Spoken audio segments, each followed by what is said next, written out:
à Lagos. Lisa Fabian, bonsoir. Dans quel climat se sont déroulés ces dépouillements?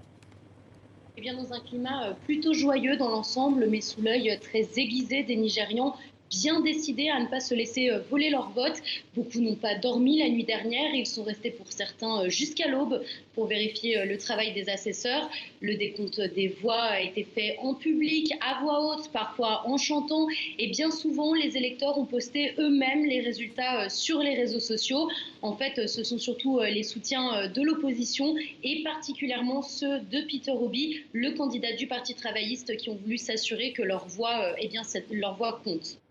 Alors, quelles sont les prochaines étapes? Comment ça va se passer dans les prochains jours, dans les prochaines heures?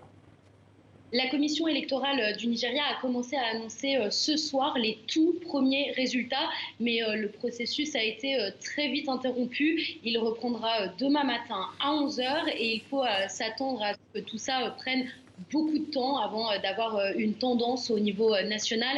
Cette attente, bien sûr, elle fait monter la tension au Nigeria, surtout qu'il y a eu beaucoup de problèmes techniques depuis hier. La commission électorale a par exemple annoncé que le site sur lequel les résultats devaient être publiés, eh bien, ce site ne marche pas. Beaucoup de difficultés aussi dans la transmission des résultats électroniques qui devaient permettre de sécuriser le vote. Du coup, l'opposition a commencé ce soir à mettre en garde sur la crédibilité du scrutin. Merci Lisa Fabian pour toutes ces précisions. Je rappelle que vous êtes notre correspondante à Lagos, au Nigeria.